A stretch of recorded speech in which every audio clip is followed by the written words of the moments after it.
ইলিয়াস হোসেন আমার আরেকজন পছন্দের মানুষ নুরুল হক নূরকে মোটামুটি তার একটা 47 মিনিটের উন্নত মুভিতে সাবান ছাড়া ধুয়ে দিয়ে শিরোনামটা ঠিক এভাবে করেছে। আপনাদের কার ভাল লাগছে কার ভাল লাগছে না আমি জানি না, কিন্তু আজকে যে কথাগুলো বলতে চাই একদম নিরপেক্ষ জায়গা থেকে কথাগুলো বলবো, যার যার পক্ষ থেকে কথাগুলো বুঝতে হবে যে আসলে আমি কি বলতে চাই। প্রথম কথা হলো, ইলিয়াসের এই ভিডিওটি করার পর আমি যতগুলো সোশ্যাল মিডিয়ায় ইলিয়াসের সংবাদ নিয়ে দেখলাম পোস্ট, আমার কাছে মনে হচ্ছে প্রায় 95% বা 98% মনে হয় ইলিয়াসের পক্ষে গেছে, মাত্র 2% বা সংখ্যাটা আরো কম হতে পারে যদি পুরোপুরি জরিপ করি নুরুল পক্ষে গেছে। তবে কিছু কিছু বিএনপির দুটো ধারা, একটা মূর্খ ধারা, একটা হলো শিক্ষিত ধারা। বিএনপি যারা শিক্ষিত ধারার লোক তারা ইলিয়াসকে অ্যাপ্রিসিয়েট করেছে বা এই পর্বটাকে নিয়ে যথেষ্ট আলোচনা আছে। আর যারা বিএনপির মূর্খ ধারায় আছে, মানে রাজনীতি বোঝে কিন্তু লেখাপড়া করছে না, টিপসই লোক নুরুল বাপের মতো, এরা আবার মনে করছে জাত গেল মানে বিএনপির জাত গেল। না, নুরুল জন্য বিএনপির জাত যাবে না, বিএনপি একটা ক্ষুদ্র দল নয়। আসলে ইলিয়াসের এই রিপোর্টিং এর কিছু পোস্টমর্টেম করবো, নুরুর বিষয়ে আরো কিছু তথ্য দেব এবং নুরু বিএনপির জন্য কি পরিমাণ ভয়ঙ্কর হতে পারে আগামী দিনগুলোতে এই বিষয়ে কিছু সচেতনামূলক তথ্য দিতে চাই সচেতন হওয়ার জন্য। প্রথম, ইলিয়াস তার স্টোরির মধ্যে নিজে যে বক্তব্যগুলো তুলে ধরেছে, যেহেতু আমি সাংবাদিকতার মানুষ, সাংবাদিকতার ছাত্র, প্রায় 25-26 বছরের উপর টেলিভিশনে সাংবাদিকতা করেছি, আমার অভিজ্ঞতা থেকে বলি, ইলিয়াস প্রত্যেকটা রিপোর্টিং এর ক্ষেত্রে তার যে 15 মিনিট তৈরি করে সে পুরো রুলসটা মেনে করে। আমাদের সাংবাদিকদের যে ইথিক্সটা আছে বা আমাদের যে সাংবাদিকতার যে নিয়ম কানুনগুলো আমরা মেনে চলি, ইলিয়াস কিন্তু সেটা মেনটেন করেছে। নুরুর বিরুদ্ধে যে অভিযোগগুলো এসছে, ইলিয়াস চেয়েছে প্রত্যেকটা অভিযোগে ভিক্টিমের বক্তব্য তুলে ধরতে। আমরা যেটা সাংবাদিকতা টেলিভিশনে বক্তব্য বলি বা সিন বলি, তো বিষয়টা খেয়াল করবেন, ইলিয়াস নিজে তার মুখ থেকে বলার ক্ষেত্রে অভিযোগ আছে বলছে। ইলিয়াস কিন্তু কোনো জাজমেন্ট করেনি তার রিপোর্টে, নাম্বার ওয়ান। নাম্বার টু, প্রতিটি ক্ষেত্রে ভিক্টিমের বক্তব্য তুলে ধরেছে।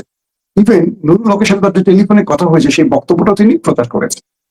পাশাপাশি ইলিয়াস তার বাবাকে নিয়ে যে তথ্যগুলো দিয়েছে তার যথেষ্ট পরিমাণ তথ্য, স্ক্রিনশট বা বিভিন্ন বিষয় বা স্থানীয়দের বক্তব্য তুলে ধরেছে। তার ভগ্নিপতি কিভাবে আঙুল ফুলে কলা গাছ হয়েছে, তার পরিবারের লোকেরা পাঙাশ মাছ বেচতে গিয়ে কিভাবে শত কোটি টাকার মালিক হয়েছে, বিষয়গুলো ফিরিসে তুলে ধরেছে। নুরু তার পরিবার কেমন ছিল, কি ছিল, এটা আমরা সবাই জানি কম বেশি। তো সেই জিনিসগুলো মানে দরিদ্র হওয়ার লজ্জার নয়, তবে আঙুল ফুলে কলা গাছ হওয়াটা লজ্জার, এটা ইলিয়াস তার স্টোরিতে বুঝিয়ে দিয়েছে।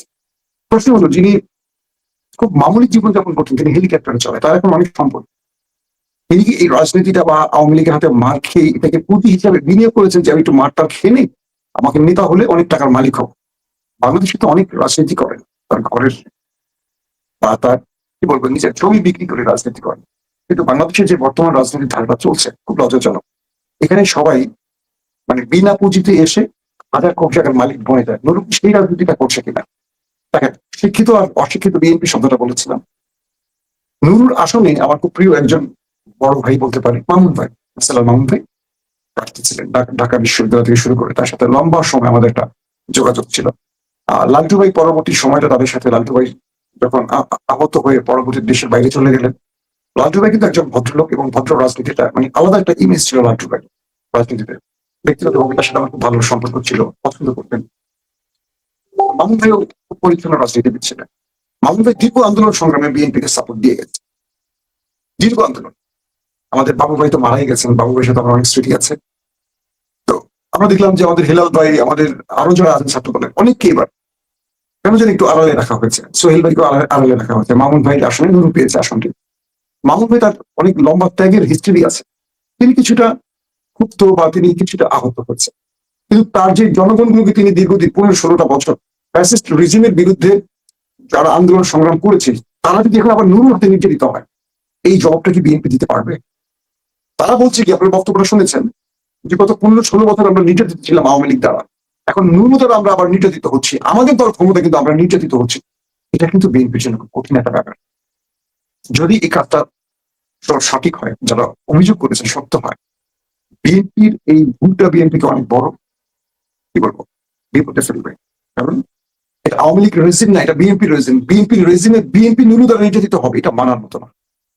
এই গেল এই বিষয়টা। ইলিয়াস তার রিপোর্টের মধ্যে যতগুলো বিষয় উল্লেখ করেছে আপনারা ভালো করে খেয়াল করেছেন, প্রমাণ ছাড়া বা কারো বক্তব্য ছাড়া কিছু বলে না। এবং নুরুর বিষয়ে যতগুলো বক্তব্য আছে, নুরুর সাথে মোসাদের একাধিকবার বৈঠক হয়েছে, রয়ের সাথে বৈঠক হয়েছে, এগুলো বাংলাদেশের গণমাধ্যমেই আসছে, বারবার আসছে। মোসাদের সেই ব্যক্তি নিজে ইন্টারভিউতে বলেছে, আপনার সবাই সেই ইন্টারভিউ দেখেছেন। দুবাইতে তার সাথে রয়্যাল মিটিং হয়েছে, সব জানেন। নুরু শেখ হাসিনাকে মা ডেকেছে, রাতে তাকে মমতাময়ী মা বলেছে। নুরু রাশেদ বিএনপিকে তুচ্ছ তাচ্ছিল্য করে বক্তব্য দিয়েছে, এগুলো সব সোশ্যাল মিডিয়া আছে। নুরুর আজকে একটা বক্তব্য শোনেন, জামাত নিষিদ্ধের কথাটি তিনি আজকে বললেন যে জামাত আওয়ামী লীগের মতো জামাত শিবিরকে, উগ্রবাদী জামাত শিবিরকে নিষিদ্ধ করতে হবে। এরা উগ্রবাদী এবং আল কায়দার ইস্যুতে জাতিসংঘ বা আমেরিকার যে নতুন করে বাংলাদেশ নিয়ে টেনশন বেড়েছে, আল কায়দাকে জামাতের সাথে তুলনা করছেন। বলছেন নুরু যে জামাতি হলো আল কায়দা, বা জামাতের উগ্রবাদীরা আল কায়দা তৈরি করছে, বা তাদের মধ্যে একটা জঙ্গি ভাষণ আছে, নুরু বলছে। অথচ এই ক্ষমতায় বসার আগের দিন পর্যন্ত নুরু জামাতের পারপাস সাফ করেছে। এবং অনেকেই বলে যে নুরু হিডেন জামাতি, নুরু রাশেদ এরা জামাতের কি বলবো তৈরি করা বিভিন্ন দলের মধ্যে লোক ঢুকাই দেয় না জামাত, এবং তারেক রহমানের ডায়গ্রামে অনেক জামাত আছে। আমি আপনাদেরকে মাঝে মাঝে বলি, জামাত চেনার উপায়টা শিখিয়ে দেয়।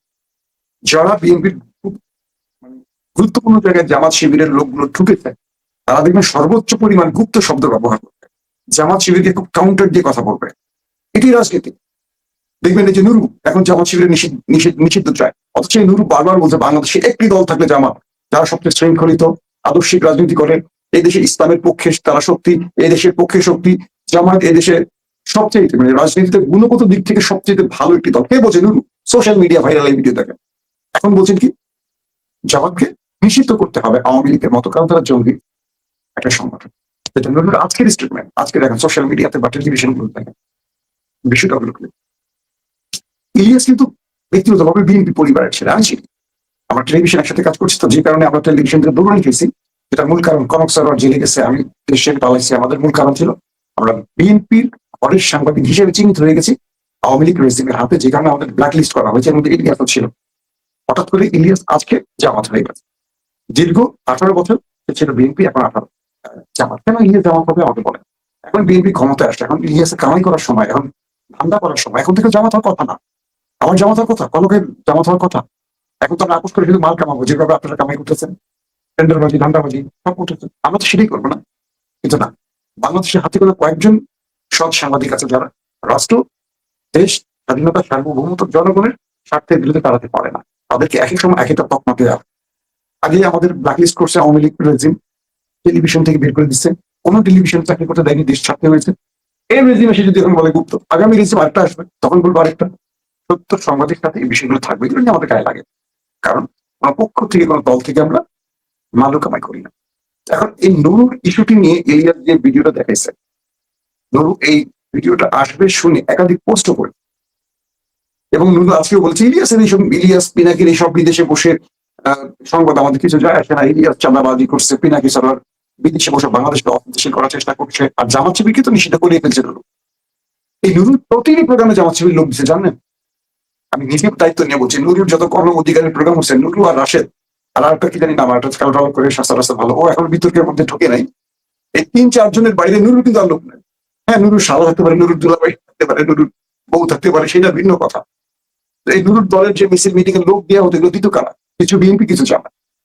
যে প্রোগ্রামটা বিএনপির স্বার্থে বিএনপি কিছু লোক দিত, যে প্রোগ্রামটা জামাতের সাথে সেখানে জামাত দিত। নুরুর নিজের কিছু নাই, একদম ধরে না নুরুর কিছু নাই। আসেন সেই বিষয়টা। সেই নুরু যে জামাতের জনগণ দিয়ে রাজপথে দাঁড়াতো, যে নুরু পরিকল্পিত প্রতি ধাপে ধাপে, মানে আওয়ামী লীগের তার বিরুদ্ধে কিন্তু অভিযোগ এগুলো আছে, আর যেহেতু আমার কাছে প্রমাণ নিয়ে আমি খুব ধামাভাবে বলবো না যে আওয়ামী লীগ তাকে তৈরি করছে এইভাবে, মারবে কাটবে এইভাবে তৈরি করবে, এইভাবে তৈরি করা। বিএনপির মধ্যে এখনো আওয়ামী লীগের মানে বড় বড় গুপ্তচর আছে, যারা বিগত 16 বছর যথেষ্ট সুবিধা পেয়েছে, কিন্তু বিএনপির বড় বড় গুরুত্বপূর্ণ পদে মন্ত্রিত্ব তারা, এগুলোকে আওয়ামী লীগ তৈরি করে রাখে। এবং এই জন্য বিএনপি দুঃখে পড়লে, বিএনপি তো কিন্তু আওয়ামী লীগের মতো 15 বছর টিকে থাকার সামর্থ্য নাই। মনে আছে আপনাদের? এর আগেও বিএনপি নিজেরা চেয়েছিল নিজেদের আন্ডার নির্বাচন দিয়ে, তারা আরো লম্বা সময় থাকতে পারেনি। মাত্র কয়েকদিন পর ফেব্রুয়ারি মাসে সেই নির্বাচন দিয়ে অসহযোগের মধ্যে পড়ে তাদেরকে সেখান থেকে বিদায় নিতে হয়েছে। পরবর্তী বিএনপি ক্ষমতা আসতে পারে না, আওয়ামী লীগ চলে এসেছিল, আপনাদের মনে আছে? মানে কেয়ারটেকার দাবিটা যখন আসে, তো বিএনপি আওয়ামী লীগের মতো এত পাওয়ারফুল না। তো বিএনপি যারা কর্মী আছে তারা ক্ষমতার আমলে অন্য, আর বিরোধী দল অন্য। এখন দেখেন আপনি সোশ্যাল মিডিয়াতে বিএনপির বক্তব্য, তাদের ন্যারেটিভ গুলো জনগণের এগেনস্টের বক্তব্য। বিএনপি যে ন্যারেটিভ তুলে এগুলো জনগণ এখানে যায় না। বিএনপি এখন প্রধান শত্রু হলো জামাত, আওয়ামী লীগ না। দেখেন তোদের ফেসবুকে তাদের সমস্ত বক্তব্য দেখেন, আওয়ামী লীগ নিয়ে তারা একটা পোস্ট করে না। তাদের প্রধান টার্গেট এখন জামাত। অথচ জামাত এই সরকারকে সবচেয়ে বেশি সহযোগিতা করছে বিরোধী দলের হয়ে। এখন পর্যন্ত জামাতের যে আচরণ, এটা বিরোধী দলের আচরণ না। এবং জামাত যা কিছু করছে, জামাত যথেষ্ট প্রস্তুতি মানুষের কাছে। কেন প্রস্তুতি? কারণ তারা বিরোধী দলের ভূমিকায় নেই। তারা ডোরা সাপ বা ধরা সাপ গ্রামের পরে 20 সাপ। বিএনপি বা কোনো দল তাদের পাত্তাই দেয় না, প্রয়োজনই হয় না বিএনপিকে। আমার কেন জানি মনে হয় বাংলাদেশে একসময় এনসিপি হবে, প্রধান বিরোধী দল, জামাত ভেসে যাবে। দল শক্তিশালী, আদর্শ সব ঠিক আছে, নেতৃত্বের মধ্যে পাওয়ার রাজনীতির ইয়েটা নেই, মানে শক্তি তারা একটা পাওয়ার রাজনীতি করবে এটা পারে না। তারা মানে সারা জীবন শুধু মার খাবে, তাদের মার খাওয়াটা হলো ক্রেডিট। বাংলাদেশের মানুষ মার খাওয়া পছন্দ করে না। ধরেন সুলতান সলেমান বাংলাদেশের সুপারহিট একটা সিরিয়াল, টার্কিশ সিরিয়াল দেখছেন, তার চেয়ে অনেক বেটার ছিল ফাইদা আব্দুল হামিদ। দেখছেন আপনারা আব্দুল হামিদের উপর, মানে ওসমানী সালতানাতের শেষ সুলতানকে নিয়ে। এটা ছিল তুরস্কের ইতিহাসের সবচেয়ে ব্যয়বহুল এবং সবচেয়ে কি বলবো মেকিং স্টোরি সব দিকে এ ক্লাস, এক নম্বর। জনপ্রিয়তা পাইনি। কেন পাইনি জানেন? এখানে ওসমানীদের পরাজয়ের গল্প লেখা। মানুষ বিজয়ের পক্ষে থাকে, পরাজিতদের পক্ষে থাকে না মানুষ কখনো। মনে রাখবেন, বিজয়ীদের পক্ষে সবাই থাকে, পরাজিতদের পক্ষে কেউ দাঁড়ায় না। আর জামাত হলো সেই পরাজিতের শক্তি। 71 তারা পরাজিত হয়েছে, তারা প্রতিবার পরাজিত হয়। এবারও তারা তাদের মূল আসনগুলো গুনে নিতে পারে না। ভোট দিয়ে তারা বাসায় গিয়ে এমন চুষছে, কিভাবে ভোট গুনে বের হতে হয়, কিভাবে আসন নিতে হয়, এই জিনিসগুলো জানে না, জানেও না, শিখতেও চায় না। তাদের ঢাকা ভার্সিটি পেয়েছে, জগন্নাথ পেয়েছে, ওইটা পেয়েছে, এটাই তারা খুশি। তারা এগুলো কখনো দেখেনি একসাথে এতগুলো বিষয়। এই বিষয়ে তারা পাগল হয়ে গেছে। আর তাদের মধ্যে কিভাবে রাজনীতিটা করতে হয়, বিএনপি আওয়ামী লীগকে মোকাবেলা করতে হয়, এই ধরনের জ্ঞান। এর চেয়ে এনসিপির মোটামুটি ভালো জ্ঞান। তাদের টকারা যারা টকশো করে দুর্দান্ত কথা বলে, যেমন এত ভালো কথা বলতে পারে দুই একজন ছাড়া। তো নুরুল নতুন করে জামাতে নিষিদ্ধ চাচ্ছে। নুরুল আজকের এই পর্যন্ত যে বক্তব্যগুলো সবগুলো আওয়ামী লীগের বক্তব্য। নুরু যদি বিএনপির ঘরে থাকে, আর বিএনপি যদি নুরুকে রাশেদ খান মেনন বাস্তানুর ইনু হিসেবে ব্যবহার করে, এটারও ফল পাবে, ইনুরও মানে ওটাও ফল পাবে। আর যদি বিএনপি মনে করে যে তাদেরকে দলে রাখা বিএনপির স্বার্থে ভালো কিছু, আমার মনে হয় না। একটা জিনিস মনে রাখবেন, নুরুল রাশেদকে মামুলি ভিক্ষা দিয়ে কিনা যায়, বিকাশ দিয়ে ইলিয়াস বলে না, ভিক্ষা দিলে দেবে কিনা যায়। এরা খুব তুচ্ছ টাকার কাছে এরা সব দিতে পারে। যারা এদেরকে নিয়ে স্টাডি করছে বা খুব কাছ থেকে দেখছে, তারা জানে যে কোন অধিকারের এই ছেলেগুলো ইয়ামিন, কি বুনিয়ামিন তাকেশ্বর আমি দেখতাম, আমার কিছু ক্লোজ ফ্রেন্ড যারা লন্ডন থেকে আসতে 5 তারিখের পর, তাদের কাছে ঘেসতে, তাদের পিছিয়ে পিছিয়ে ঘুরতে ব্যাগটান কেন, এটার জন্য। দেন সুপারিশ করে দেয়, এটা করে দুটো আমি নিজে চোখে দেখছি, যদি এসব থেকে আমি দূরে থাকি, তারপর আমি নিজে চোখে দেখছি। আমাকে আমার বন্ধুরাই বলছে যেহেতু আমার থেকে টাকা চাচ্ছে, এই কাজ করে দিবে, কাজ করে দিবে। এই লোকগুলো ছিল এরকম ভাড়াটের লোক, এদেরকে টাকা দিবেন কিনতে পারবে। এদের ভ্যালুটা হলো অল্প কিছু টাকার কাছে নিজেকে বিক্রি করা। এখন বিষয়টা কি দাঁড়িয়েছে, নুরু বাংলাদেশের একজন প্রধানমন্ত্রী বলি আর প্রধানমন্ত্রী বলি, মন্ত্রী হয়েছে। তিনি যেভাবে ইলিয়াসের স্টোরিতে বিএনপি কে যেভাবে তিনি টর্চার করছেন, বিএনপির মানুষগুলোর যেভাবে নির্যাতন করছে, আর বিএনপির শাসন আমলে যেটা করছে, বিএনপির জন্য একটা ভয়ঙ্কর মেসেজ হবে যে কথাটি বলছে। আমার মনে হয় যদি নুরুকে কন্ট্রোল করতে পারেন করেন, যদি না পারেন সেটা হলো নুরু বিএনপির জন্য কোনো অ্যাসেট নয়, রাশেদ বিএনপির জন্য কোনো অ্যাসেট নয়, জিয়াউর রহমানের দলে এরা কখনো অ্যাসেট হতে পারে না। জোনায়েদ সাকিরা কখনো বিএনপির অ্যাসেট হতে পারে না। বিএনপিতে বহু ত্যাগী নেতা, বহু মেধাবী লোক আছে, বিএনপি তাদের না টেনে এই রাস্তায় পচা গলা নষ্ট জিনিসগুলোকে টেনে নিয়ে বুকে রেখে বিএনপি তার শরীরটাকে গন্ধময় করছেন, কি বলবো দুর্গন্ধ চল। এরা বিএনপি কে পচাবে। ইতিমধ্যে সোশ্যাল মিডিয়া এরা যদি কথা বলেন দেখবেন বিএনপির ভোট কমতেছে। প্রত্যেকে প্রশ্ন করে রাশিদের মতো লোক আরেক রকমের রাজনৈতিক অ্যাডভাইজার বা উপদেষ্টা হয় কি? এই উত্তর আমরা দিতে পারি না। তারেক রহমান তার টানে ভাবে ক্যামব্রিজ অক্সফোর্ডের বিশাল একটা গ্রুপ আছে, মেধাবী মেধাবী অনেক লোক আছে, রাশেদ তো ঠিকই না, তাদের টিসু হওয়ার যোগ্যতা রাখতেন না।